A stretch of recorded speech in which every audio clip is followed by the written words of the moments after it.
Hello बच्चों, आइए प्रश्न को देखते हैं। एक त्रिभुज की भुजाएं 3x माइनस में 4y बराबर में 0, दूसरी भुजा है अपने पास 5x प्लस 12y बराबर में 0, तीसरी भुजा है अपने पास y बराबर में 15। ठीक है, त्रिभुज की तीन भुजाएं तीन समीकरणों से निरूपित होती है, तो इस त्रिभुज का केंद्रक और अंतःकेंद्र ज्ञात कीजिए। प्रश्न को हल करने से पहले इसकी मुख्य अवधारणा के बारे में चर्चा कर लेते हैं। मुख्य अवधारणा, तो यहाँ पे देखो केंद्रक और अंतःकेंद्र कैसे निकालते हैं वो हम लोग बताएंगे। यहाँ पे मान लो कि कोई अपने पास त्रिभुज दे रखा है इस तरीके से। ये अपने पास त्रिभुज हो गया, इसको नाम दे देते हैं एबीसी और इसके निर्देशांक भी अपनी तरफ से मान लेते हैं। ये मान लेते हैं x1, y1, ये मान लेते हैं x2, y2 और ये मान लेते हैं x3, y3 के बराबर। अब देखिए, सबसे पहले मैं निकालता हूं केंद्रक। तो केंद्रक के लिए जैसे मैं बोल देता हूं, केंद्रक जो है अपने पास, केंद्रक उसको जी से निरूपित करेंगे। इसके निर्देशांक मान लेते हैं x, y के बराबर। तो यहाँ से संबंध क्या होगा, इसमें x बराबर हो जाएगा x1 plus x2 plus x3 बटा में 2 के बराबर। इसी तरह y किसके बराबर हो जाएगा, y1 plus y2 plus y3 और बटा में 3 के बराबर। यहाँ पे भी देखो 3 आएगा और यहाँ पे भी 3 आएगा। इस तरह से केंद्रक के निर्देशांक आ जाएंगे। अब देखो यहाँ पे हम लोग अंत केंद्र के निर्देशांक याद कर लेते हैं। अंत केंद्र और इसके निर्देशांकों को, अंत केंद्र को मैं आई से निरूपित करूंगा, इसके निर्देशांक में h, k बोल देता हूं। अब यहाँ पे इस तरह से समझो, ये अपने पास ए के सामने वाली जो भुजा है इसकी लंबाई में छोटे वाले ए से निरूपित कर लेता हूँ। बी के सामने वाली जो भुजा है इसकी लंबाई में छोटे वाले बी से निरूपित कर लेता हूँ और सी के सामने वाली जो भुजा है उसकी लंबाई में छोटे वाले सी से निरूपित कर लेता हूँ। तो ये क्या बनेगा, देखिए यहाँ से संबंध इस तरह से बनेगा। h बराबर तो किसके हो जाएगा, a x1 plus b x2 plus c x3 और नीचे कितना बन जाएगा, a plus b plus c के बराबर। और इसी तरह k किसके बराबर आ जाएगा, a y1 plus b y two plus c y three और बटा में a plus b plus c, इस तरह से बन जाएगा। अब चलते हैं आगे। सवाल में आगे हमें तीन भुजाओं से तीन रेखा जो है, तीन समीकरण दे रखे हैं, तो इनके निर्देशांक पहले मैं ज्ञात कर लेता हूं। पहले तो इनको लिख देता हूं। देखिए, ये अपने पास मान लो कि एबीसी त्रिभुज हो गया इस तरीके से, ये ए, ये बी और ये सी। अब इनकी रेखा इनकी जो भुजाएं हैं उनके समीकरण है 3x माइनस में 4y बराबर 0। ये मान लेता हूं मैं 3x माइनस 4y बराबर में 0 का समीकरण है। और ये अपने पास दूसरा वाला देखते हैं, 5x प्लस 12y बराबर में 0 हो जाएगा, तो 5x प्लस 12y बराबर 0 हो जाएगा। इसी तरह इसका भी देख लेते हैं, ये क्या बनेगा, y बराबर में 15, तो y बराबर 15 ये बन जाएगा। अब पहले तो एबीसी के निर्देशांक निकालेंगे, शीर्षों के निर्देशांक। तो क्या बनेंगे, देखो दो शीर्षों को मैं ले लेता हूं। जैसे ए का निर्देशांक निकालने के लिए क्या करेंगे, ए के लिए क्या करेंगे, ये समीकरण उठा के लाएंगे 3x माइनस में 4y बराबर में 0 और दूसरा अपने पास y बराबर में 15। तो यहाँ पे देखो y बराबर 15 है तो y का मान इधर रखेंगे, तो 3x माइनस में 4 गुना में 15 बराबर 0 हो जाएगा। कुल मिला के 3x बराबर में 60 हो जाएगा और x का मान निकल के आएगा 20 के बराबर। तो x तो 20 हो गया और y 15 हो गया। इसी तरह b के लिए देख लेते हैं, तो लिखेंगे इधर b के लिए क्या, ये दो समीकरण दे रखे हैं, 3x माइनस में 4y बराबर में 0 और इसी तरह 5x प्लस 12y बराबर में 0। तो यहाँ से क्या निकल के आएगा, देखो x का मान मैं निकाल लेता हूँ, ये 4y बटा में 3 के बराबर आ गया। x का मान यहाँ पे रख देते हैं, तो 5 गुना में 4y बटा में 3 और प्लस में 12y बराबर 0 हो जाएगा। कुल मिला के इसको आगे हल करते हैं, तो ये देखो पांचों का 20y और ये 3 इससे गुणा हो जाएगा, तो प्लस का 12y बराबर ये 3 जो है इधर 0 से जाके गुणा होगा तो 0 बन जाएगा। कुल मिला के 32y जो है वो 0 के बराबर होगा, तो y का मान 0 के बराबर निकल के आएगा। और यहाँ पे y का मान रखेंगे तो ये बन जाएगा 4 बटा 3 गुणा में 0, जो कि x बराबर 0 निकल के आएगा। तो इसके निर्देशांक आ गए अपने पास 0,0 के बराबर। इसी तरह ये जो अपने पास सी जो शीर्ष है इसके भी निर्देशांक देख लेते हैं, तो इसके लिए दो समीकरण निकल के आएंगे। लिखेंगे सी के लिए हम लोग क्या कर लेते हैं, दो समीकरण उठाते हैं यहाँ पे।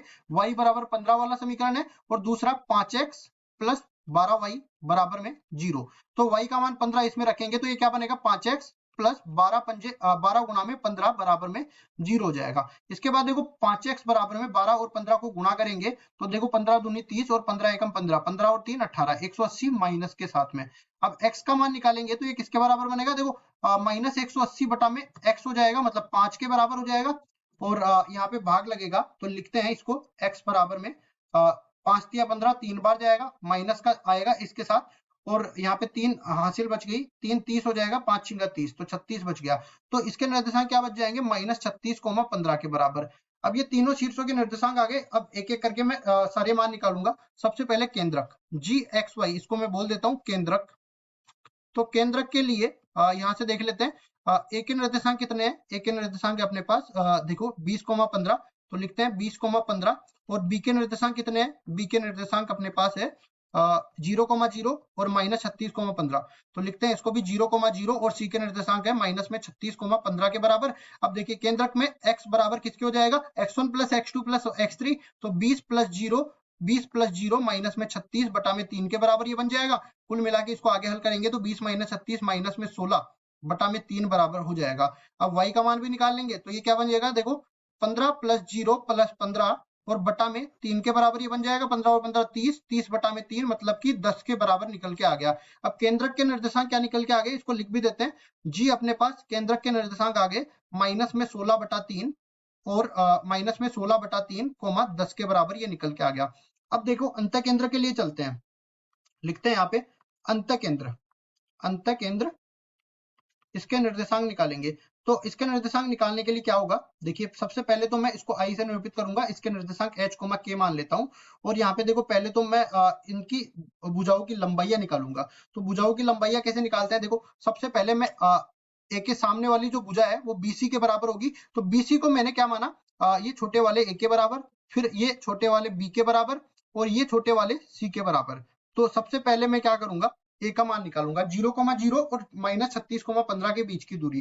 तो देख लेते हैं ए बराबर हो जाएगी 0,0 मतलब कि बी अपने पास है 0,0 और सी अपने पास है -36,15। तो इनके बीच की दूरी देख लेते हैं। तो ए बराबर हो जाएगी, देखिए -36 - 0 इस पूरे का वर्ग प्लस 15 - 0 इस पूरे का वर्ग। अब इसको आगे हल करते हैं तो ये पूरा बन जाएगा अपने पास 1296 और प्लस में 225। तो इसको आगे हल करते हैं तो अपने पास क्या बन जाएगा, देखिए ये अपने पास बनेगा 5 और 6 11। फिर आगे देख लेते हैं 9 और 2 11 और 1 12 और ये कुल मिला के 1521 बन जाएगा। उस पूरे का वर्गमूल बन जाएगा। 1521 का वर्गमूल करेंगे तो ये 39 के बराबर आ जाएगा। ए का मान निकल के आया 39 के बराबर। अब बी का मान देख लेते हैं। बी बराबर हो जाएगा, बी के लिए हमें किस किस की जरूरत पड़ेगी, ए और सी के निर्देशांकों के लिए। तो यहाँ पे ए के निर्देशांक 20,15 है और बी के सी के निर्देशांक -36,15 है। तो ये देख लो, यहाँ पे डायरेक्ट ही देख लेते हैं। देखो y निर्देशांक तो समान है तो x निर्देशांकों का जो अंतर होगा वही दूरी हो जाएगी। तो 20 और -36 के बीच का अंतर 56 के बराबर है। तो ये अपने पास निकल के आएगा 56 के बराबर। इसी तरह सी की मैं बात कर लेता हूँ। सी में अपने को ए और बी की जरूरत पड़ेगी। तो यहाँ 20,15 और 0,0 है तो इसको भी लिख देंगे 20 - 0 इस पूरे का वर्ग प्लस 15 - 0 इस पूरे का वर्ग और पूरे का वर्गमूल आ जाएगा। आगे इसको हल करते हैं तो 400 प्लस 225 ये बनेगा और इसको आगे हल करेंगे तो ये वर्गमूल में 625 बनेगा। वर्गमूल में 625 किसके बराबर होता है, 25 के बराबर होता है। तो देखो एबीसी तीनों का मान निकल के आ गया। अब देखो यहाँ से क्या करेंगे, h बराबर मैं निकालूंगा। h बराबर पहले तो मैं लिख देता हूँ, यहाँ पे सारा मान यहाँ पे लिख देता हूँ। देखो ये अपने पास बन जाएगा इस तरीके से। देखो ए का मान कितना निकल के आया 39 के बराबर, बी का मान कितना निकल के आया 56 के बराबर, सी का मान कितना निकल के आया 25 के बराबर। इसी तरह ए के निर्देशांक देख लेते हैं। ए के निर्देशांक x1, y1 होते हैं तो ए के निर्देशांक हो जाएंगे यहाँ से 20,15 के बराबर। तो लिखते हैं 20,15 हो जाएंगे। बी के निर्देशांक 0,0 के बराबर है। सी के निर्देशांक है -36,15 के बराबर। सारा मान निकल के आ गया और यहाँ पे निरूपित भी कर देते हैं। देखो ये अपने पास x1, y1 हो जाएगा। इसी तरह x2, y2 हो जाएगा। इसी तरह ये x3, y3 हो जाएगा। अब चलते हैं आगे और h का मान निकालते हैं। h का मान ax1 plus bx2 plus cx3 था ना। तो यहाँ पे a गुणा में मतलब 39 गुणा में x1 कितना है, x1 20 के बराबर है। प्लस आगे बढ़ते हैं 56 गुणा में 0 और फिर आगे बढ़ते हैं 25 गुणा में माइनस का 36 और नीचे कितना बन जाएगा a plus b plus c। कुल मिला के 39 प्लस 56 प्लस में 25 के बराबर ये आ जाएगा। इसको आगे हल करते हैं तो h बराबर में देखो 39 को 20 से गुणा करेंगे 780 के बराबर आएगा। ये प्लस 0 हो गया और यहाँ पे भी देख लेते हैं 25 को जब मैं 36 से गुणा करूंगा तो 25 का 150 माइनस के साथ आएगा ना। 25 का 150 और 25 75, 75 और 15 देखते हैं ये कितना माइनस में 90 और ये देखो कुल मिला के 900 के बराबर हो गया। इनको जोड़ते हैं, देखो 5 और 6 अब 11 11 और 9 20 के बराबर, 2 हासिल बच गई, 2 और 2 4, 4 और 5 9, 9 और 3 12, 120 के बराबर आ गया। अब देखो ऊपर तो अपने पास माइनस 120 बच गया, नीचे अपने पास 120 बच गया, कुल मिला के ये माइनस 1 के बराबर आ गया। इसी तरह के का मान भी निकाल लेते हैं, कितना बनेगा 39 गुणा में 15 प्लस 56 गुणा में 0 प्लस अब देखो ये कितना बनेगा 25 गुणा में 15 के बराबर आ जाएगा। और नीचे हम देख लेते हैं, नीचे हमारे पास आ जाएगा ये पूरा 120 ही बनेगा, तो 120 इसको लिख देते हैं। फिर आगे इसको हल करते हैं, तो के बराबर इसको आगे हल करेंगे तो देखिए क्या बनेगा 39 गुणा 15, तो 15 नाम की 135 और 15 थी 45, 45 और 13 कितना बन गया 45 और 13 अपने पास आ जाएंगे 58 के बराबर, तो 585 आ गया। और इसके बाद देखो ये तो 0 बन गया, और इसको देखेंगे हम लोग 15 5 75, 75 का 5, 15 दूनी 30, 30 और 7 37 के बराबर, और नीचे कितना बन गया 120 बन गया। इसको आगे हल करते हैं, तो के बराबर में यहाँ पे देखो 5 और 5 10 का 0, 7 और 8 8 15, 15 और 1 16, और इसको भी देख लेते हैं 5 और 1 10, 5 और 1 6, 6 और 3 9, 960 बटा में 120, तो देखो कितना होता है 12 पंजे 60, 5 का 72 और 12 अंटे 96, तो 8 के बराबर ये आ जाएगा।